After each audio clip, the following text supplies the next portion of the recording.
대한민국의 조용기 목사님을 소개합니다. 오늘 저는 여러분과 더불어 징계라는 제목으로 은혜의 말씀을 나누고자 합니다.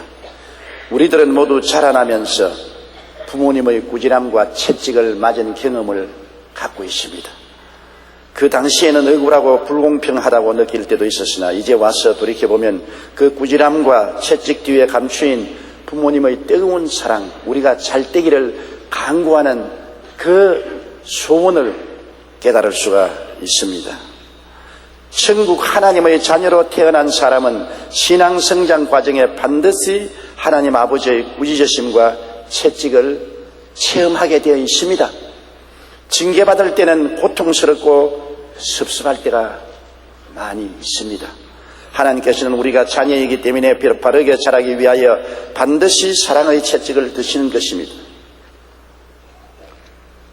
하나님께서 사랑의 채찍을 들어서 때리지 않는다면 우리는 사생자든지 그렇지 않으면 믿지 않는 자인 것입니다. 하루는 미국의 무디 목사님에게 교인 한 사람이 찾아와서 이렇게 말했습니다. 목사님, 제가 아무리 범죄해도 하나님은 저를 그대로 두세요. 그러므로 하나님이 안 살아계신 것 아닙니까? 그렇게 말했습니다. 이 말에 무디 목사님은 그 부인을 쳐다보면서 부인은 지금 스스로가 그리스도인이 아니라고 말하고 있는 것입니다. 아니 왜요? 제가 교회를 얼마나 오랫동안 다녔는데요.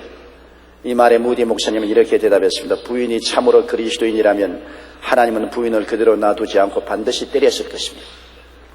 그런데 교회는 나와서도 하나님이 아무리 죄를 지어도 안 때린 것 보니 사생자든지 버림받았든지 가짜 교인에 틀림이 없습니다. 맞습니다. 히브리서 12장 8절에 징계는 다 받는 것이오늘 너희에게 없으면 사생자요 참 아들이 아니라고 말씀하셨습니다. 천국 하나님의 자녀로 태어난 사람은 성장 과정에 반드시 하나님 아버지의 꾸짖으심과 채찍을 체험하는 것입니다. 왜냐하면 우리가 성장하는 동안에 반드시 아버지의 교정을 받아야 됩니다. 완전하게 태어난 사람은 아무도 없지 않습니까? 허물투성이요 실수투성인 우리들을 하나님이 그대로 보실 리가 만무한 것입니다. 천국을 상속으로 주려고 택했는데 올바른 사람이 되지 못하면 어떻게 천국을 상속으로 주시겠습니까? 그렇기 때문에 하나님은 우리에게 사랑을 베풀 뿐 아니라 또 한 번 징계의 채찍을 들어 때려서 우리의 잘못을 교정해 주시는 사랑의 하나님이신 것입니다.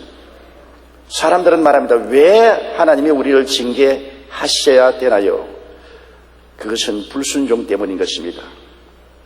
태어날 때마다 순종하는 사람 없어요. 여러분 자식 길러보았지요? 어린아이들이 얼마나 호기심이 많습니까? 부모님이 어린아이 기를 때, 책상 위에 올라가지 말라, 밥상 위에 올라가지 말라, 경대에 올라가지 말라, 이것은 손대지 말라, 저것은 손대지 말라. 그래도 한 번도 순종하는 걸 보았습니까? 얻어맞아야 순종을 하지. 그리고 화장품 회사에서나 가정의학 팔 때는 그 렛대루에 반드시 붙여놨습니다. 어린아이가 손대지 못하게 하십시오. 왜냐하면 손만 닿으면 무엇이 끌어서 마시는 것이니까. 애들은 무엇이 손만 닿으면 끌어서 마십니다. 그것이 빈대약이든 쥐약이든 상관하지 않아요. 정말 애 기르는 때는 조심해야 되는 것입니다. 위험한 약은 반드시 어린아이가 손대지 못하는 곳에 두어야 되고 위험한 걸상은 갖다 놓으면 안 됩니다. 올라가지 말라 하면 더 올라가서 반드시 넘어지는 것입니다. 저도 지금 기억나는 것은 어릴 때 자랄 때 한참 아침 식사를 하는데 아버지 책상에 내가 기어 올라갔다가 책상이 뒤엎어져 가지고서 내가 책상에 깔린 기억이 아직도 나는 것입니다. 어린아이들은 불순종하기 때문에 부모에게 늘 꾸중을 듣고 채찍을 맞아야 되는데 우리 예수 믿는 사람들도 신앙이 어릴 때는 하나님께 비일비재하게 불순종합니다. 그러므로 꾸지정을 받고 채찍에 맞아야 정신을 차리는 것입니다. 이사야 1장 4절 5절에 슬프다 범죄한 나라요 허물진 백성이요 행악의 종자요 행위가 부패한 자식이로다. 그들이 야훼를 버리며 이스라엘의 거룩하신 이를 마늘이 여겨 멀리하고 물러갔도다. 너희가 어찌하여 매를 더 맞으려고 패역을 거듭하느냐. 온 머리는 병들었고 온 마음은 피곤하였으며 그렇게 말했습니다. 북극 탐험대장 존 프랭클린 경은 탐험 도중 눈과 빙산 사이에 갇혀 밤을 지내게 했던 적이 있었습니다. 워낙 추웠기 때문에 그곳에 잠이 들면 30분만 지나도 의식이 없어 얼어 죽게 되는 것입니다. 프랭클린 경은 대원들에게 어떠한 일이 있어도 잠들지 말라고 주의를 주었지만 피곤해 지친 대원들은 꾸벅꾸벅 졸기 시작했어요. 흔들어 깨우면 우리는 얼어 죽지 않습니다. 단지 잠시 쉬려고 눈을 감고 있는데 왜 대장님이 이렇게 우리를 괴롭힙니까 하고 불평을 말했습니다. 하는 수 없어 프랭클린 경은 그들을 발로 차고 주먹을 때리고 몸을 흔들고 고통을 주었습니다. 그들은 얻어맞고 발길로 차이고 반항을 했지만은 그 얻어맞는 때문에 잠을 잘 수 없고 아침까지 깨어서 해가 돋을 때까지 안 얼어 죽고 살아날 수가 있었던 것입니다. 맞을 때는 무시무시하게 아팠지만 결국 대원들은 무사히 밤을 보내고 탐험을 계속할 수 있습니다. 하나님께서 우리를 징계하시는 것도 이와 같습니다. 불순종은 단지 순종하지 않은 그것으로 그치지 않습니다. 불순종하면 영적으로 생명이 끊어집니다. 세상 잠에 푹 빠져버립니다. 마귀의 자장가 소리를 듣고 마귀의 세계로 끌려가 버리고 마는 것입니다. 그렇기 때문에 하나님은 세상 잠에 빠지지 않기 위해서 불순종의 자녀들을 때린 것입니다. 사정없이 얼굴도 때리고 발로 차기도 하고 가슴팍을 때리기도 하는 것입니다. 그래서 잠에서 깨어나서 기도하고 정신을 차려서 마귀의 자장가에 속아 넘어가지 말도록 하는 것이 우리 하나님의 뜻인 것입니다. 여러분, 가축을 훈련할 때도 불순종하면 때립니다. 저희는 시골에서 자랐기 때문에 언제나 소를 먹여야 됐습니다. 아침에도 학교 가기 전에 아침 소를 먹여야 되고 학교 갔다 오면은 곧장 소를 끌고 나가서 풀을 먹여야 되는데요. 정말 소를 먹이기가 시간이 안 가고 귀찮고 괴롭습니다. 그래서 가끔은 소를 그대로 내버려 두고 혼자 놀다가 보면 소가 나무 밭에 들어가서 나무 콩밭에 콩을 다 뜯어먹고 주인이 소를 잡고 야단 법석을 합니다. 그러면 그 다음 주인에게 사정을 하고 나와서는 소를 엄청나게 때립니다. 소 묶은 이 까리를 가지고서 내리 때리고 이리 때리고 소가 이리 뛰고 저리 뛰도록 때리는 것입니다. 제가 그렇게 소를 많이 때린 경험이 있습니다. 순종을 안 하기 때문에 너 또 나무 밭에 들어가서 먹겠느냐? 한 번만 더 들어가면 죽여버린다. 때리고. 순종하면 때릴 필요가 없는데 순종 안 하기 때문에 때리거든요. 우리들도 순종을 안 하기 때문에 하나님이 때리는 것입니다. 시편 31편 9절에 너희는 무지한 말이나 노새같이 되지 말지어다. 그것들은 제갈과 굴레로 단속하지 아니하면 너희에게 가까이 가지 아니하리로다. 야고보서 3장 3절에 우리가 말들의 입에 제갈 물리는 것은 우리에게 순종케 하려고 그 온몸을 제어하는 것이라고 말한 것입니다. 순종하면 왜 때리겠습니까? 순종하면 왜 제갈을 물리겠습니까? 불순종하기 때문에 순종을 훈련시키는 것입니다. 자기 고집대로 비뚤어진 길로 나가는데 징계 안 할 부모가 있겠습니까? 자식이 부모 앞에서 잘못된 길로 가는데요, 깡패가 되고 양아치가 되고 남의 물건을 훔치고 싸움이나 하고 돌아다니면 부모가 그걸 보고 가만히 내버려 둘 수 있습니까? 그렇다면 부모가 아니죠. 어느 사형수 한 사람이 사형받기 전에 어머니를 좀 만나자고 강구하기 때문에 어머니가 너무나 자식에 대한 애절한 마음이 있어 아들이 가니까 창살 사이로 어머니 손 좀 내달라고. 어머니가 손을 내니까 손을 딱 잡더니면 깨물어 손가락을 끊어버렸어요. 어머니가 비명을 지르면서 이놈아 어떻게 애미 손가락을 물어 찢느냐고. 그러니까 어머니, 내가 어릴 때 이웃집에 가서 물건을 훔쳐왔을 때 어머니가 잘했다고 칭찬했지요. 안 잡히고 안 들키고 용하게 잘 훔쳐왔다고 어머니가 칭찬하는 반면에 내가 용기를 얻어가지고서 바늘도둑이 소도둑이 되었습니다. 조용히 말고요. 나중에는 살인 강도가 되고 오늘날 사형 선고를 받게 된 것은 어머니가 나를 꾸짖고 때려주었더라면 이 길로 안 왔을 것인데 나를 감추어주고 칭찬하고 격려해 주었기 때문에 바늘도둑이 소도둑이 되고 말았습니다. 그렇습니다. 히브리서 12장 7절로 8절에 하나님이 아들과 같이 너희를 대우하시나니 어찌 아버지가 징계하지 않은 아들이 있으리요. 징계는 다 받는 것이 오늘 너희에게 없으면 사생자요 친아들이 아니니라. 징계 없다고 자랑하지 마십시오. 나는 죄를 지어도 하나님이 징계도 하지 아니하시고 그대로 내버려 놓으십니다. 하나님은 나에게 환영만 베푸십니다. 아니요.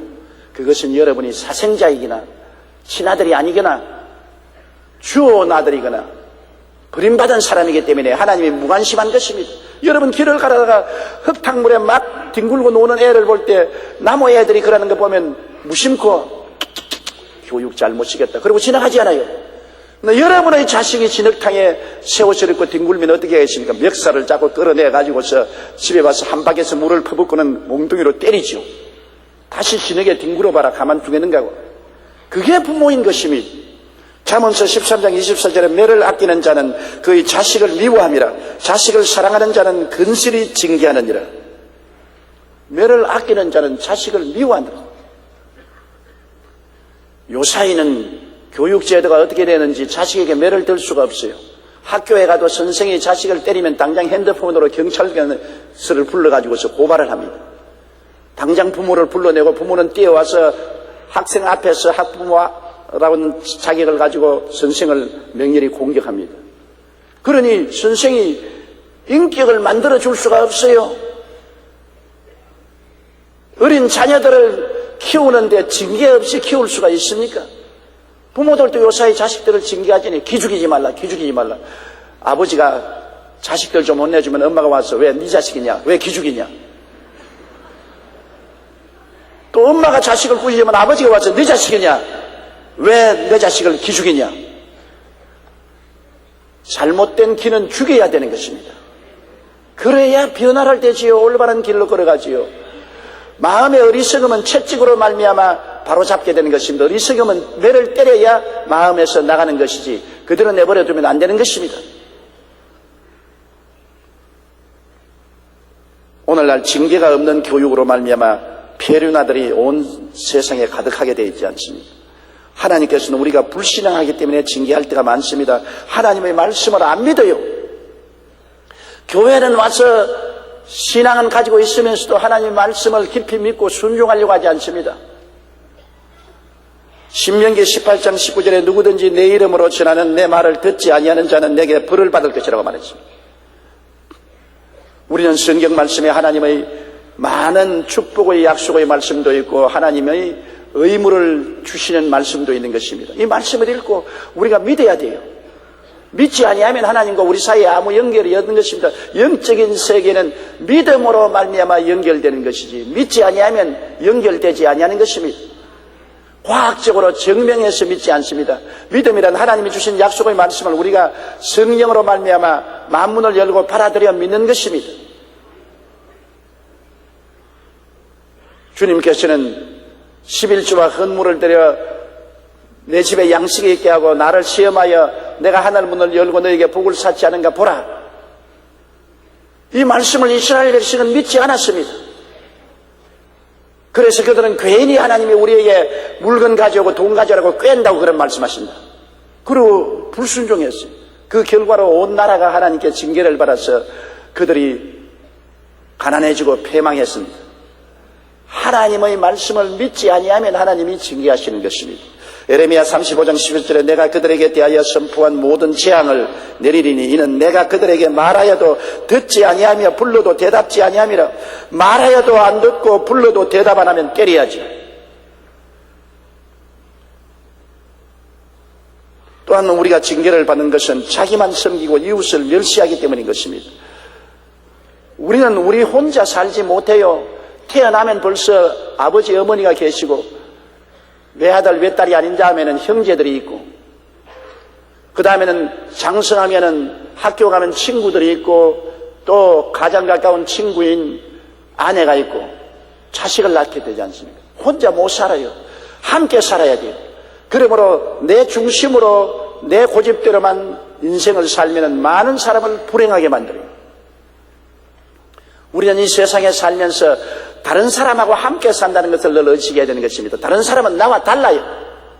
제가 결혼식 때 늘 신혼 신부에게 말한 것이 있습니다. 남편은 아내가 나와 다른 분이라는 것을 깨달아야 되고 아내도 남편은 나와 다른 분이라는 것을 깨달아야 됩니다.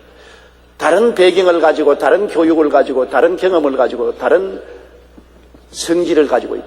그러므로 다른 사람이라는 것을 알고 그 사람을 항상 그 사람 입장에서 동정하고 이해하고 용서하고 참아야 되지. 내 입장만 가지고서 너 나 닮아라 아내도 날 따라오너라, 자식들도 날 따라오너라, 이웃도 날 따라오너라. 그렇게 되면 틀림없이 충돌합니다. 서로 다른 사람들끼리 다른 것을 인정 안 하면 충돌하고 말아요. 다른 것을 인정하는 것이 대화의 시작입니다. 대화라는 것이 일방통로로 내 혼자만 말을 자꾸 하면 대화가 아닙니다. 아내와 자식들을 모아놓고 아버지가 일장연설을 합니다. 자기 말만 해요. 자기의 생각, 자기의 철학을 말합니다. 1시간을 이야기해도 대화가 아닙니다. 그것은 자기 주장만 한 것이. 대화라는 것은 내 말을 하고 난 다음 상대방의 말을 또 듣고, 또 상대방의 말을 내가 듣고 또 내 말도 하고, 그래서 서로 다른 것을 인정하고 서로 이해하려고 노력하고 서로의 생각에 동정을 하고, 그리고 사랑하고 인내하고 사는 것이 인간관계인 것입니다. 자기만 생기고 이웃을 멸시하게 될 때는 분쟁이 생기고 알력이 생기고 투쟁이 생깁니다. 요 사이는 여러분 참 가정이 쉽게 이혼하는데 왜 그러냐?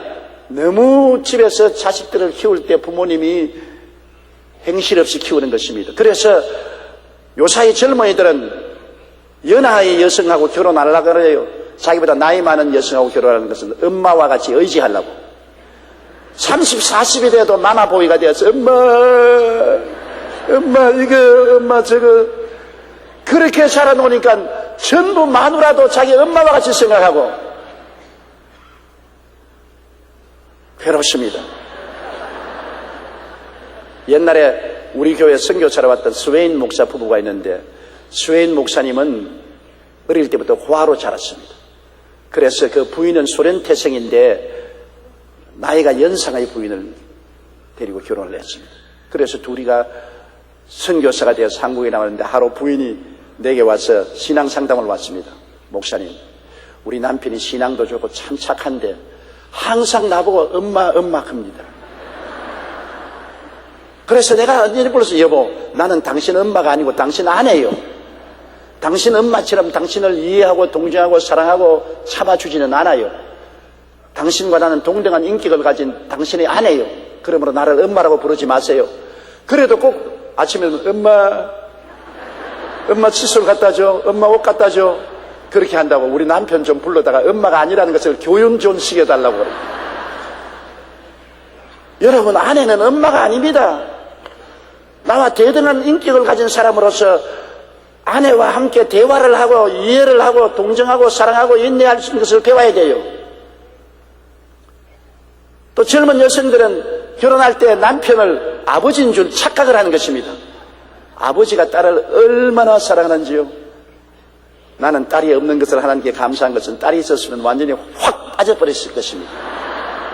그래서 하나님 미리 아시고 딸을 안 주셨는데, 아버지가 딸을 얼마나 사랑합니까? 딸들이 크게 자라서 아버지 옷도 입혀주고 아버지 심부름 해주고 아버지 생활을 돌봐주면 아내보다도 아버지를 더 사랑하는 딸이 되는 것입니다. 저희 선교사로 계시던 존 허스턴 목사님 외딸이 있었습니다. 캐런이라고 외딸이 있었는데 굉장히 착하고 이뻐요. 그런데 아버지를 너무너무 사랑하는 것입니다. 그래서 한 번 가정 싸움이 났는데 엄마가 아버지를 구박을 하니까 딸이 앞서 나서 왜 우리 아버지 구박하느냐. 그러니까 엄마는 내 남편이지 네 남편이냐, 너는 빨리 시집이 나가고 집 떠나라. 그러니까 걔는 아니라 내 아버지인데 왜 엄마가 내 아버지를 괴롭히느냐. 야, 그 싸움 내가 말리는데 혼났다고. 그런데 그 아버지가 그 딸을 너무너무 사랑하기 때문에 딸이 시집을 못 갔습니다. 엄마는 이제 천당 갔는데 딸이 이제 50이 넘었는데 아버지 80대는 아버지와 같이 삽니다. 한평생 아버지와 같이 살아요. 참 그런 딸 하나 있으면 좋겠어. 그런데 요사이 결혼하는 젊은 여성들은 남편이 아버지처럼 자기를 이해하고 동정하고 사랑해주고 참아주고 끌어안아주기를 기대하는데 그런 남편이 세상에 어디 있어요? 눈 닦고 찾아도 없거든. 우리 아버지는 안 그런데 당신은 똑같은 남자로서 왜 이 모양이냐? 당신하고 못 살겠다. 그래서 가정이 깨어지는 것입니다. 대화가 안 되는 것입니다. 무조건 하고 내 중심으로 이해해주고 동정해주고 사랑해줄 사람은 없습니다. 자기만 섬기고 이웃을 멸시할 때 문제가 생기고 그런 사람을 또 하나님은 징계하시는 것입니다. 교회도 교회 공동체입니다. 함께 주님께 나와서 함께 주님을 섬기는 공동체인 것입니다. 그게 목사가 장로나 성도들 보고 전부 날만 따라오느라 그러면 그 목사가 하나님께 징계를 받지 않겠습니까? 혹은 장로가 목사와 교인들은 전부 우리 장로만 따르라. 그것도 징계 대상입니다. 어떠한 공동체에도 자기 중심으로 따라오면 징계 대상이죠. 서로 대화하고 의논해서 서로 이해해서 함께 손잡고 나가야 하나님이 기뻐하시는 것입니다. 시편 101편 5절에 자기의 이웃을 은근히 헐뜯는 자를 내가 멸할 것이요 눈이 높고 마음에 교만한 자를 내가 용납하지 아니하리로다. 보세요. 이웃을 은근히 헐뜯는 자를 내가 멸할 것이라 했습니다. 무서운 말씀 아닙니까? 눈이 높고 마음이 교만한 자를 내가 용납하지 않겠다 그랬었습니다. 잠언서 14장 21절에 이웃을 없인 여기는 자는 죄를 범하는 자라고 말한 것입니다. 고린도 교회가 모이면은 성찬 때 음식을 가져와서 성찬을 했습니다. 옛날에는 교회가 가난하기 때문에 교회에서 성찬을 준비하지 못하므로 성찬을 집에서 음식을 가져오는데 부자들은 맛있는 떡과 반찬을 잔뜩 가져오고 가난한 사람은 빈손 들고 옵니다. 그래서 성찬식 때 성찬을 떼는 것이 아니라 부자들은 모여서 그들은 진짜 진수 성찬을 먹고 가난한 사람들은 입맛만 쭉쭉 다시고 교회에 앉아 있었습니다. 그래서 교회가 차별로하고 분쟁이 생기고 분열이 생겼습니다. 양극화 현상이 생겼습니다. 그 결과로 하나님이 부자들이 자기만 챙기고 이웃을 멸시하는 그 태도에 분노하셨습니다. 이래서 고린도 교회에 바울 선생이 말하기를 너희 중에 약한 자와 병든 자가 많고 잠자는 자도 적지 아니하니 우리가 판단을 받는 것은 주께 징계를 받는 것이니 그런즉 먹으려 모일 때 서로 기다리라. 성찬을 잘못 떼도 하나님께서 징계하시고 병들게 하시고 생명을 빼앗기도 하시는데 우리가 자기만 섬기고 이웃을 멸시하는 삶을 절대 살지 말아야 되는 것입니다. 우리 신앙이란 그리스도 이름으로 모인 공동체이기 때문에 내 혼자 믿고 내 혼자만 천당 가는 것이 아닙니다. 우리는 사랑하고 살아야지 사랑 없는 몰인정한 삶을 살 때 하나님께서는 우리를 꾸짖으시는 것입니다. 사랑이란 무엇입니까? 사랑의 가장 큰 조건은 허다한 허물을 덮는 것이 사랑인 것입니다.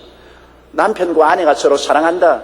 그냥 가서 끌어안고 늘 입만 쪽쪽 맞추고 얼굴만 떡 두들기고 끌어안고 이게 사랑이라고 생각하면 오해입니다. 사랑이란 항상 어떻게 그렇게 합니까? 항상 입술을 쪽쪽 맞출 수가 있어요?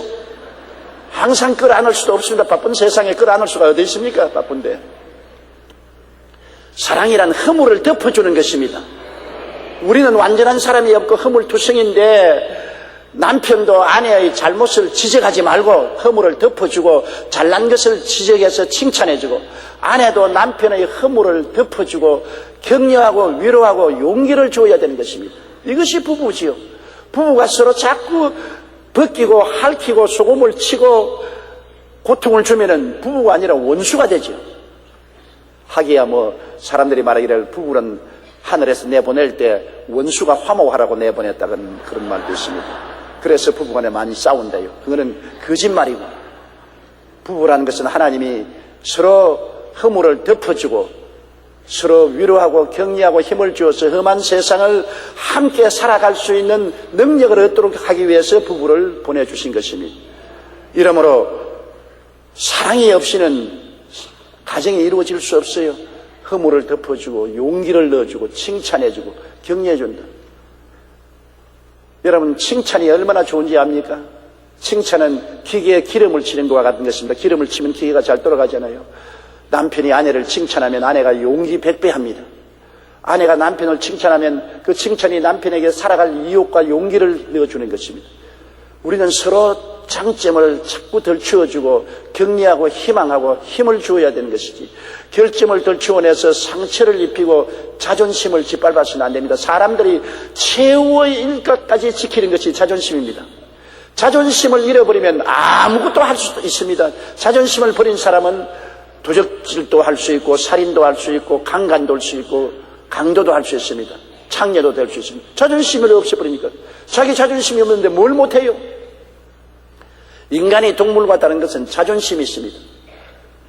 그런데 이 자존심을 짓밟으면 인간은 모든 체면을 다 던져버리고 악하게 되는 것입니다. 결코 자존심에 손대지 말아야 되는 것입니다. 우리가 잘못을 지적하더라도 자존심에 상처를 주는 지적은 하지 말아야 되는 것입니다. 하나님조차도 자존심에 손을 안 댔습니다. 왜냐하면 가늠하다가 현장에 잡힌 여자 다 돌로 쳐 죽이려고 할 때 예수님은 나는 너를 정죄하지 않으니 가서 다시 죄 짓지 말라. 자존심에 손상시키지 않았습니다. 수가성 우물가에 남편을 5이나 갈아 제끼고 6째 남편하고 사는 여자 보고도 예수님은 이 창녀야, 이 더러운 여자야, 그런 자존심 상하는 말을 하지 않았습니다. 그냥 내 남편을 데리고 오너라. 내가 남편이 없나이다. 맞았어. 내가 지금 사는 남편은 내 남편이 아니고 그냥 동거하는 남편이다. 네가 과거에 5 남편이 있었다. 사실을 말했지 꾸짖지나 상처를 입히는 욕은 하지 않았던 것입니다. 레위기 19장 16절로 18절에 너는 내 백성 중에 돌아다니며 사람을 비방하지 말며 내 이웃의 피를 흘려 이익을 도모하지 말라. 너는 내 형제를 마음으로 미워하지 말며 내 이웃을 반드시 견책하라. 그러면 내가 그에 대하여 죄를 담당하지 아니하리라. 원수를 갚지 말며 동포를 원망하지 말며 내 이웃 사랑하기를 내 자신과 같이 사랑하라. 나는 야훼니라고 말씀하고 있는 것입니다. 우리가 사랑 없는 생활을 할 때 하나님이 우리를 징계하십니다. 징계는 채찍입니다. 잠언서 20장 30절에 상하게 때리는 것이 악을 없이 하나니 매는 사람 속에 깊이 들어가느니라. 징계가 뭐 이렇게 간지러 주는 게 징계인 줄 압니까? 상하게 때린다고 말했었습니다. 상하게 때린다는 것은 굉장히 아프다는 것입니다. 호암을 치도록 아프다는 것입니다. 우리에게 주님 징계를 주실 때는 육체의 병, 마음의 병을 통해서 징계를 줄 때가 많이 있습니다. 우리가 병들면 당장 내가 뭐든지 회개를 해야 돼요. 성경 야고보서에 너희 중에 병든 자가 있느냐? 너희 죄를 서로 고하며 병 낫기를 위하여 기도하라. 징계를 받을 만한 죄를 지었기 때문에 병이 올 수가 있으므로 죄를 생각하고 회개하라고 말한 것입니다. 예수님이 베데스다 연못가에 가서 38년 된 병자를 고쳐주었습니다. 그리고 난 다음 나중에 성전에서 그를 만났을 때 주님이 이렇게 말씀했습니다.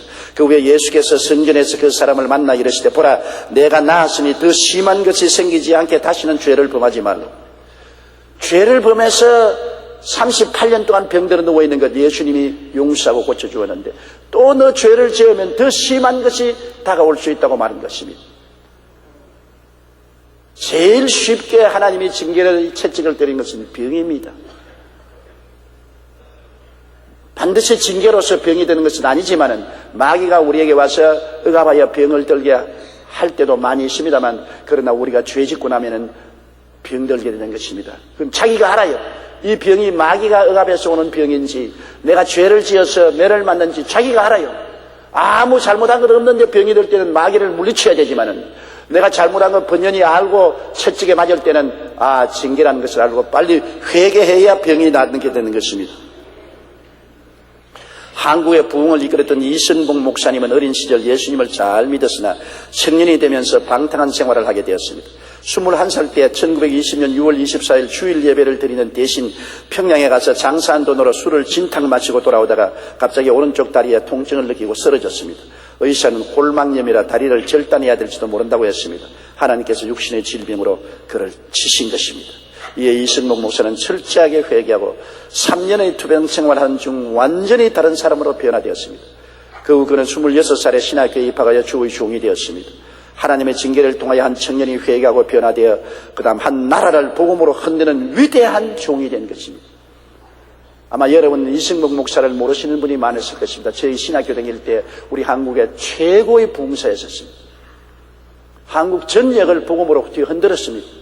그도 징계를 받아서 3년 동안 홀망염을 치료하는 눈물의 기도를 하고 난 다음 변화받은 것입니다. 우리가 불순종하고 하나님을 멀리 떠나면 하나님께서 징계의 채찍을 드십니다. 그러나 징계를 통해 우리가 더 깊은 확신과 믿음을 가지고 하나님과 이웃을 섬기는 삶으로 변화되는 것은 참으로 아름다운 것입니다. 징계는 또한 사업이 망할 때도 있습니다. 잘 가는 사업이 하나님의 징계를 맞고 패망한 사람들 많습니다. 말라기 3장 8절로 9절에 이는 곧 11조와 봉헌물이라 너희 온 나라가 나의 것을 도적질하였으므로 너희가 저주를 받았다고 말했었습니다. 학개서 1장 6절에 너희가 많이 뿌릴지라도 수확이 적으며 먹을지라도 배부르지 못하며 마실지라도 흡족하지 못하며 입어도 따뜻하지 못하며 일꾼이 삭슬 받아도 그것을 구멍 뚫어진 전대에 넣음이 되느니라. 이것이 무슨 까닭이냐? 내 집은 황폐하였을 때 너희는 각각 자기의 집을 짓기 위하여 빨랐습니다. 하나님의 성전은 폐허로 만들어 놓고 전부 사람들이 자기의 삶에만 치중하라고 연락을 위해서 준비하니까 하나님이 징계를 때려서 하는 모든 사업이 망하게 했다고 성경은 말하고 있는 것입니다. 스탠리 템이라는 미국에서 성공한 사업가가 있습니다. 그는 어릴 적부터 교회에 열심히 다녔지만 결혼을 한 후에 교회를 등한히 하고 돈 버는 일에 열중을 했습니다. 당신은 플라스틱 사업이 호황기라 그도 작은 플라스틱 공장을 세워 사업을 했는데 얼마나 사업이 잘 된지 돈을 막 끌었습니다. 그러니까 시간이 없다고 교회도 안 나가고 성경도 안 읽고 가정 예배도 드리지 아니하고 가정도 등한히 하고 아내가 교회 나가자고 그렇게 사정을 해도 웃기는 소리 안에 돈 벌 때 돈 벌어야지 무슨 한가하게 교회 가서 예배나 드리고 있느냐고 99 비난했었습니다. 그러나 얼마 있지 아니하여 사업이 조금씩 어려워지기 시작하니 무려 4번이나 도산을 하여 재기할 여력이 조금도 없게 된 것입니다. 그제야 스탠리 템은 정신이 번쩍 났습니다. 하나님의 징계의 채찍임을 알고 교회에 나가서 땅을 치고 회개하고 울부짖어 기도를 했습니다. 그러던 하루는 기도 중에 물에 빠진 베드로가 주의 손을 잡고 건짐받는 환상을 보고 그는 이제부터 오직 주님의 손만 붙들고 사업을 하겠습니다. 나는 세상 사람의 시키는 대로 하지 않고 세상 줄 잡지 아니하고 주님의 손만 잡고 사업을 하겠습니다 하고 철저히 주님 앞에 엎드려 기도하고 예배드리고 가정 예배드리고 했습니다. 그는 하나님께서 서약하기를 수익금의 51%를 하나님께 드린다고 아예 규정으로 만들어 놓았습니다. 11조를 드는 것이 아니라 수입 중에 51%를 하나님께 드리겠다고 했습니다. 새벽마다 기도하며 주님과 연연하며 사업을 했습니다. 그 결과 1년 안에 200만 달러의 수익을 내는 굴지의 사업가로 성공을 거두게 된 것입니다. 하나님께서는 우리가 잘못된 삶을 살면 징계의 채찍을 드십니다. 그럴 때 회개하고 주님께 엎드려 변화하면 오히려 더 큰 신앙과 축복을 얻는 계기가 될 수가 있는 것입니다. 하나님은 우리를 못 때라고 때린 것이 아니라 잘 때라고 때리는 것입니다. 때려서 돌이키면 하나님은 귀하게 능히사 우리를 더 잘되게 축복해 주시는 것입니다. 때리시고 상처 입으시고 난 다음에 하나님은 사며 주시는 하나님이신 것입니다. 또한 징계는 원수를 시켜서 우리를 공격하게 만들 때도 있습니다. 다윗이 밧세바 일로 하나님을 반역했습니다. 하나님이 굉장히 진노하셨어요.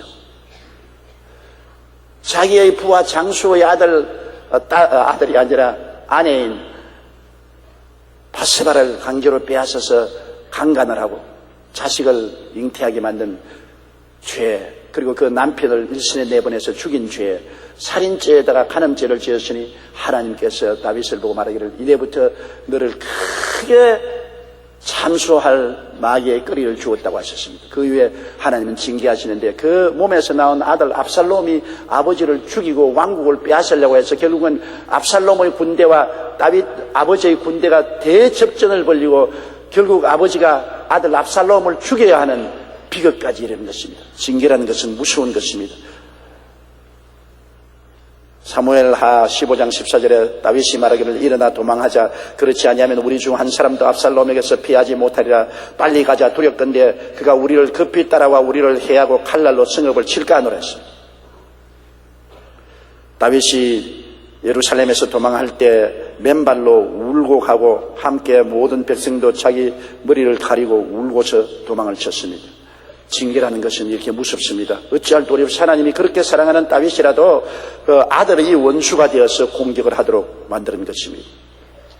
혹은 징계를 받을 때 가정 파탄, 자녀의 가출이나 부부간 이혼 같은 비극도 생겨나는 것입니다. 하나님이 때릴 때는 여러분 아프게 때리는 것입니다. 사무엘하 7장 14절에 그가 만일 죄를 범하면 내가 사람의 매와 인생의 채찍으로 징계하라고 말했습니다. 사람의 매가 뭡니까? 자식을 가출하게 만들면 사람의 매, 인생의 채찍이 부부간에 서로 분열되고 갈라지면 얼마나 아픈 것입니까? 내가 죄를 지어서 잘못해서 하나님께 돌아오지 않냐고 죄악 가운데 버티면 결국 하나님의 징계는 가장 나쁜 내 살을 파고 들어오는 것입니다. 에레미야 2장 19절에 내 악이 너를 징계하겠고 내 반역이 너를 책망할 것이라. 그런즉 내 하나님 야훼를 버림과 내 속에 나를 경외함이 없는 것이 악이요 고통인 줄 알라. 주 만군의 야훼의 말씀이라고 성경은 말하고 있습니다. 그러나 가장 무서운 징계는 생명을 빼앗는 징계도 있습니다. 하나님 말씀을 안 들으면 하나님이 생명을 빼앗습니다. 에스겔서 18장 20절에 범죄하는 그 영혼은 죽을지라고 말했으며 레위기 26장 16절에 곧 내가 너에게 놀라운 재앙을 내려 폐병과 열병과 눈이 어둡고 생명이 쇠약하게 할 것이라고 말했었으며 또 만일 너희가 그렇게까지 되어도 내게 청종하지 아니하면 너희의 죄로 말미암아 내가 너희를 7배나 더 징벌하리라고 말씀한 것입니다. 그 징계의 최후는 죽음입니다. 미국의 유명한 학자였 또 목회자였던 에드워드 목사의 일화에 보면 이런 이야기가 나옵니다. 그가 목회하는 교부의 주정뱅이가 도박꾼인 사람이 있었는데 하루는 그가 얼굴이 하얗게 질려서 에드워드 목사를 찾아왔습니다. 왜 왔냐니까 간밤에 꿈을 꾸었는데 천사가 나타나서 내가 술을 끊고 도박을 끊고 착한 사람이 안 되면 1년 이내에 너 생명을 빼앗겠다 그렇게 말했다고. 어떻게 해야 되겠습니까? 그래 에드워드 목사님은 그 하나님의 징계의 경고인데 당신이 해야 될 일은 술을 끊고 도박을 끊고 교회에 열심히 나와서 하나님을 잘 섬기십시오. 그러면 당신은 1년이 넘어도 징계를 받지 않을 것입니다. 얼마나 꿈이 무서웠던지 이 사람은 목사님의 말대로 그대로 순종했습니다. 그런데 몇 개월이 지나도 별 다른 일이 생기지 않자 그는 옛날 생활로 돌아가기 시작했습니다. 술도 다시 조금 마시고 도박도 하기 시작했습니다. 에드워드 목사님이 아무리 당신 꿈을 기억하시오 하나님은 징계하십니다 해도 하는 말이 꿈은 꿈이지 뭐 꿈을 보고 야단이냐. 하나님이 징계하려면 지금쯤 했겠지 뭐 아무 상관도 없이 나는 괜찮은데 무슨 소리 합니까? 그런 어리석은 사례를 목사님 하지 마시오 하며 오히려 반항을 했습니다. 그 얼마 후에 그 주정뱅이는 만취된 상태로 술집을 나오다가 계단에서 굴러서 목이 부러져 죽었습니다. 그 죽은 날을 목사님이 일기장을 펼쳐서 보니까 바로 꿈을 꾼 그 날로부터 꼭 1년째 되는 날이었습니다. 하나님이 그에게 경고한 대로 징계의 채찍을 때려서 생명을 빼앗은 것입니다. 그가 믿고 순종했더라면 징계를 당치 않았을 것인데 불순종하고 반항했으므로 결국 생명을 잃어버리고 말한 것입니다. 하나님의 징계의 채찍은 무서워요. 때로는 우리의 생명도 거두어 가신다는 것을 알아야 하는 것입니다. 그러므로 우리가 징계를 당할 때 어떻게 징계를 받아들여야 되겠습니까? 하나님이 징계를 때릴 때 우리는 부당합니다. 왜 나를 때리십니까? 하나님 너무합니다. 그렇게 반항을 하면 절대로 안 됩니다. 매를 맞을 때는 당연한 것으로 받아들이고 원망하지 말아야 되는 것입니다.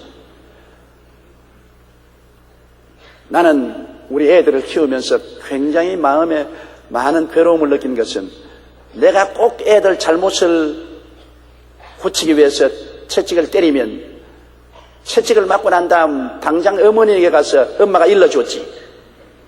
회개를 하지 않고 엄마가 일러줬기 때문에 아버지가 알고서 나를 때리지 않느냐. 반항을 합니다. 맞았으면 회개했으면 좋겠는데 자기 잘못을 회개를 하지 않고 꼭 엄마에게 가서 엄마가 왜 일러줬느냐고 엄마에게 원망을 하는 것을 볼 때 아무리 때려도 회개를 안 하는 것을 보고 마음이 괴로웠던 것이 늘 기억이 납니다. 여러분도 그런 체험 있지요? 꼭 엄마가 징계를 하면 아빠가 일러줬는가 보다. 아빠가 징계를 하면 엄마가 일러줬는가 보다. 회개를 하지 않습니다. 회개하는 마음이란 굉장히 중요한데 하나님께 매를 맞을 때 원망하고 불평하면 매를 훨씬 더 많이 맞습니다. 아버지 당연지사입니다. 맞아야 마땅합니다. 그냥 맞을 정도가 아니라 병신이 되어도 마땅합니다. 내가 잘못했습니다. 회개를 해야 돼요. 얻어맞을 때 회개를 해야 용서를 받지 완악한 마음으로 원망하고 불평하면 이게 계준의 뜻이 없다고 생각하기 때문에 하나님이 더 크게 때리는 것입니다. 하나님의 징계에는 몽둥이가 여러 종류가 있어요. 적은 회초리를 때리다가 회개하면 회초리가 자꾸 커지는 것입니다. 나는 옛날에 어머니가 매를 가지고 때릴 때 제가 발견한 게 있었어요. 제가 어릴 때 짓궂은 짓을 많이 하기 때문에 매를 많이 맞았는데 자꾸 달아나니까 매 끝에 맞으니까 굉장히 아프더라고요.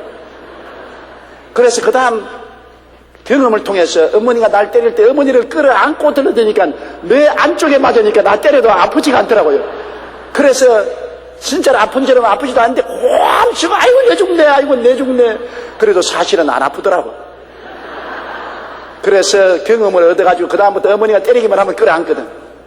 어머니를 끌어안고 아이고 내 죽네 그러니까 어머니가 때리기를 그친 것을 기억나는 것입니다. 하나님을 끌어안고 달라들어야 내가 덜 아프지. 하나님으로부터 자꾸 변명하고 뒤로 물러가면 채찍 끝에 맞으면 살을 파고 들어오고 피를 흘리게 되는 것입니다. 히브리서 12장 5절로 6절에 내 아들아 주의 징계하심을 경히 여기지 말며 그에게 꾸지람을 받을 때 낙심하지 말라. 주께서 그 사랑하시는 자를 징계하시고 그가 받으시는 아들마다 채찍질하심이라. 야훼의 징계를 경히 여기거나 꾸지람을 싫어 말라. 야훼께서 그 사랑하시는 자를 징계하시기를 맞이하니 여겨 아비가 그 기뻐하는 아들을 징계함같이 한다고 했었기 때문에 여러분 징계할 때 정말 하나님이 나를 사랑하시는구나, 하나님이 나를 자녀로 취급하고 서자로 취급하지 아니하시는 것을 알고 오히려 감사해야 될 것입니다. 징계는 괴롭습니다. 저도 48년간 목회하면서 개인적인 일 때문에 목회 때문에 하나님께 매를 맞은 적이 많이 있습니다. 하나님이 때리실 때는 인정사정 없이 때립니다. 정말 아프게 때립니다. 아유 내 죽겠네, 아이고 하나님 내 죽겠네. 징계를 때립니다. 예수님이 우리를 위하여 징계를 받으실 때 십자가에 못 박혔지 않습니까? 하나님이 어찌하여 나를 버리시나이까 탄식을 하도록 징계를 때리신 것입니다. 징계는 나쁜 것입니다. 여러분, 징계는 몸에 병도 들게 하고 사업도 망하게 하고 가족들 간에 질이 멸렬되기도 하고 심지어는 사랑하는 사람이 죽기도 하고 자기의 목숨을 잃어버리기도 하는 것입니다. 하나님의 징계는 무섭습니다. 왜냐하면 징계를 해서 지옥에 안 보내려고 하니까요. 얻어맞아 병신이 되더라도 회개해서 천당 가는 게 낫지, 건장한 몸으로 이 땅에서 하나님께 버림받고 영원한 지옥에 가면 무슨 이익이 있겠습니까? 하나님은 여러분을 거룩함에 참여시키고 하늘나라 영광에 들어가게 하기 위해서 끝까지 따라와서 때리는 것입니다. 그 하나님의 사랑이 얼마나 감사한지 몰라요. 그렇기 때문에 징계를 받을 때 땅을 치고 회개하고 변화되어야 되는 것입니다. 가장 큰 문제는 징계를 받고 돌아서면 또 옛날로 돌아가고 옛날로 돌아갑니다. 개 보세요. 개가 잔뜩 먹고 난 다음 구석에 가서 웩 하고 토해 놓습니다. 이만큼 토해 놓고 보면 그것도 도로 또 먹어요. 비비가 상해요. 돼지가 물로 다 씻어 놓으면 또 수렁에 들어가서 또 뒹굴어요. 사람이 토한 것을 도로 먹는 개와 같이 씻고 수렁에 들어가는 돼지같이 죄를 회개했다고 하고 난 다음에 징계의 채찍을 놓으면 또 옛날로 돌아가고 또 옛날로 돌아가고 그득 그렇게 하다가 하나님이 나중에는 이 정도 징계해서는 안 되겠다, 생명을 빼앗아야 되겠다, 큰 죄악으로 영혼을 잃어버리기 전에 생명이라도 추수해야 되겠다고 생명을 거두어버린 것입니다. 시편 51편 9절로 12절에 다윗이 징계를 받고 난 다음 그 회개하는 시를 보십시오. 주의 얼굴을 내 죄에서 돌이키시고 내 모든 죄악을 지워주소서. 하나님이여 내 속에 정한 마음을 창조하시고 내 안에 정직한 영을 새롭게 하소서. 나를 주 앞에서 쫓아내지 마시며 주의 성령을 내게서 거두지 마소서. 주의 구원의 즐거움을 내게 회복시켜 주시고 자원하는 심령을 주셔 나를 붙드소서. 이렇게 간절하게 회개하고 변화되어야 돼요. 보넬은 어떤 사람은 종종 회개하지만 절대 개선되지 않는다.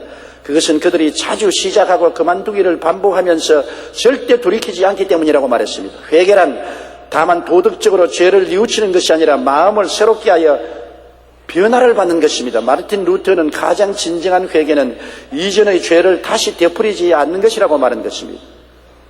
우리가 징계를 당할 때 회개하여 변화받아야 됩니다. 입술로만 잘못했습니다 하고 행위는 개떡차만으로 하면은 그건 가짜 회개인 것입니다.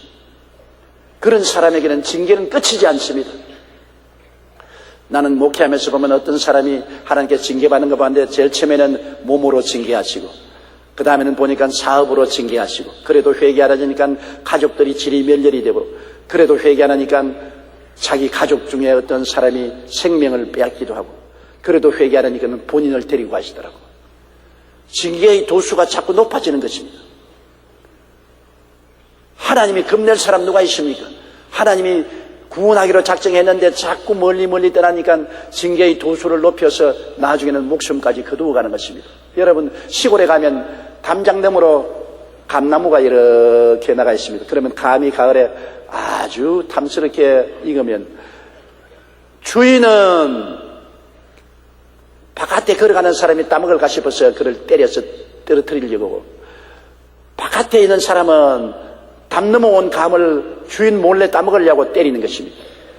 하나님의 품에서 떠나면 하나님도 때리고 마귀도 때립니다. 양쪽에 다 얻어만 한다고. 마귀는 완전히 잡아가려고 때리고, 하나님은 안 잡아가기 전에 빨리 돌이키려고 때리시고, 우리가 예수 믿고 난 다음에 제일 좋은 길은 믿고 순종하고 사는 것이 제일 좋은 길인 것입니다. 회개하고 순종하고 믿고 살면 하나님의 축복을 받고 사는 것이 가장 큰 아름다운 축복인 것입니다. 징계는 순식간에 그치는 것이 아니라 오래 참아야 됩니다. 여러분, 사람들은 징계를 맞으면 회개하면 당장 징계가 끝날 줄 아는데 그렇지 않습니다. 하나님의 징계는 상당히 시간이 오래 갑니다. 이승복 목사도 징계를 받았을 때 3년 동안 회개했습니다. 당장 징계를 떼면은 징계를 우습게 여기고 하나님의 권위를 무시합니다. 하나님의 징계는 고통스럽더니와 상당한 기간 동안 징계를 계속하는 것입니다. 그래서 뼈에 사무치도록 죄를 뉘우치고 회개하게 만들어주는 것입니다. 회개와 변화의 열매가 보일 때까지 하나님은 징계하시는 것입니다. 히브리서 12장 11절에 무릇 징계가 당시에는 즐거워 보이지 않고 슬퍼 보이나 후에 그로 말미암아 연단을 받은 자들은 의와 평강의 열매를 맺느니라. 징계를 다 받고 난 다음에 회개하고 변화되고 보면 얼마나 마음이 편하고 상쾌하고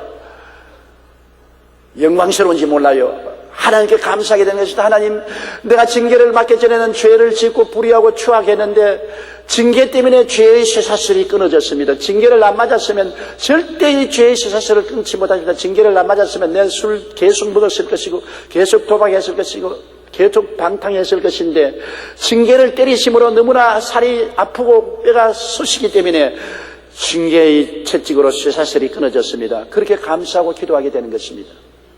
징계의 채찍이 오면은 고통 속에 휘말려 들어가게 되고 사람이 괴로우면 회개하게 되는 것입니다. 그리고 전에 보통 때는 결코 끊을 수 없던 죄악도 포기하고 끊고 새롭게 변화받을 수가 있게 되기 때문에 징계를 받고 변화를 받고 나면 나중에 평강의 열매를 맺고 의로운 삶을 살게 되고 성령이 충만하고 얼마나 좋은지 모릅니다. 사람이 변화되어요. 믿음, 소망, 사랑, 의, 평강, 희락이 있는 아름다운 은혜로운 사람으로 변화되고 마는 것입니다. 그러므로 징계의 채찍으로 사랑하시는 하나님께 깊이 뉘우치고 감사드려야 될 것입니다. 징계를 받을 때 감사를 해야 돼요. 입 딱 다물고 있어도 앉아요. 징계를 때리면 아파서 울고 회개하고 난 다음에 아버지 감사합니다. 감사합니다. 이렇게 날 사랑해 주시니 감사합니다. 좀 깨달아야 돼요. 채찍이 나를 변화시키고 지옥에서 건져준다는 것을 깨닫고 감사를 해야 돼요.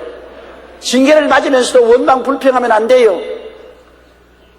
욥기 5장 17절로 18절에 볼지어다 하나님께 징계받는 자에게는 복이 있나니 그런 정도는 전능자의 징계를 없인 여기지 말리라. 하나님은 아프게 하시다가 싸매시며 상하게 하시다가 그의 손으로 고치신다.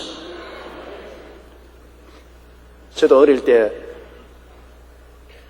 애들을 불러놓고 때리고 난 다음에 내가 몰래 방에 들어가서 울은 적이 한두 번이 아닙니다. 자식을 때려놓고 난 다음에 때린 그만큼 애비의 마음이 상해요. 자식 때리다 놓고 울고 그러고 난 다음에 세수하고 나온 때가 한두 번이 아닙니다. 여러분들 그런 거 체험했지요? 자식 때리고 난 다음 때린 만큼 마음에 부모가 괴롭지 않습니까? 하나님도 우리를 징계하실 때 하나님 괴로워요. 그렇기 때문에 하나님은 때리시고 난 다음에 싸매시고 상하게 하시고 난 다음 손으로 고친다고 말한 것입니다. 울고 흐느끼고 잘못했습니다. 오히려 나를 징계해 주시니 하나님 감사합니다 하면 하나님이 돌아와서 끌어안고 두들겨주고 싸매어주고 고쳐주시는 하나님. 이게 우리 아버지 아닙니까? 우리 하나님은 인정사정 없는 법관이 아닙니다. 우리 영혼이 잘 되고 범사에 잘 되며 강건하고 생명을 얻되 넘치게 얻어 금세 안심 내세 복락을 얻게 하려고 하는 다정한 아버지가 되신 것입니다. 야훼를 찬송하며 그의 거룩함을 기억하며 감사하라. 그의 노염은 잠깐이요 은총은 평생이라고 말한 것입니다. 큰 고통을 더한 것은 내게 평안을 주려 함이라고 성경은 말씀하고 있는 것입니다. 징계를 받지 않으려면 하나님께서 말씀으로 양심을 통한 성령님의 음성으로 이웃의 경고로 돌이키라고 하실 때 깨닫고 돌이켜야 되는 것입니다. 지혜로운 사람은 맞지 않아요. 자식들도 길러보면 부모가 몽둥이를 들면 막 꿇어 앉아가지고서 죽을 죄를 저지르니 용서해달라고 날 살려달라면 맞아도 덜 맞아요. 그러나 채찍을 들고 나오면 반항하고 내가 뭘 잘못했어? 때려봐 때려봐 때려봐 때려봐. 그러면 그거는 혹독하게 얻어맞는 것입니다. 하나님이 때리기 전에 양심을 통해서 꾸짖으시고 이웃을 통해서 경고하시고 하나님이 여러 번 돌이키라고 지시를 하시는 것입니다. 그거를 알고도 하나님을 무시하고 만으리 여기고 계속해서 반항을 하면 그때부터 징계를 얻어맞는 것입니다. 돌이키지 않고 제 길로 가면 하나님의 징계가 반드시 임해요. 하나님이 때리실 때는 인정사정 없이 때립니다. 때릴 때 인정사정 주고 때리면 때리는 것이 아닙니다. 아프게 때려요. 눈물 나게 때려요. 고통당하게 때려요. 인정사정 안 주고 때리는 것입니다. 그러나 오직 회개하고 돌이킬 때만 징계가 그치는 것입니다. 우리는 하나님의 징계를 받을 때 회개하고 돌아서야 되는 것입니다. 우리 찬송가 317장 한 장 다 같이 불러보십시다. 어서 돌아오 어서 돌아와노 지은 죄가 무리 무겁고 크기로 주었지 담당하고 못 받으시리요. 우리 주의 넓은 가슴은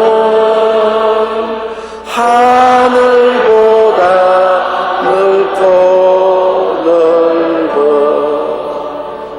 어서도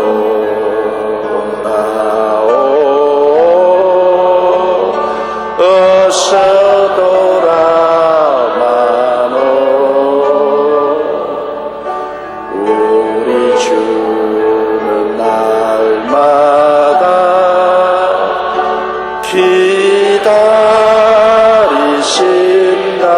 기다리신다오 밤마다 문 열어놓고 마음 졸이시며 나간 자식 돌아오기만 밤새 기다리신다오 어서 돌아오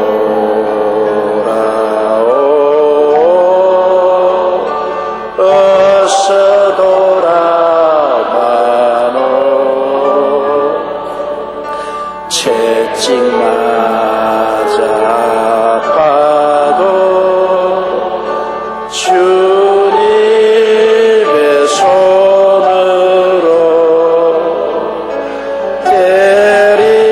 때리시고 어루만져 위로해 주시는 우리 주의 넓은 품으로 어서 돌아오소. 다 같이 기도드리겠습니다. 전능하신 아버지 하나님, 우리를 사생자로 버림받은 자로 취급지 아니하시고 아들로 취급해 주시니 감사합니다. 못난 짓 많이 하고 방탕하고 불순종하고 불의한 일 많이 하는 우리들을 하나님은 꾸짖으시고 달래시고 가르치시고 채찍으로 때리시기까지 하셔서 변화시켜 주심을 감사합니다. 징계를 해주신 아버지 감사합니다. 징계당한 것을 감사합니다.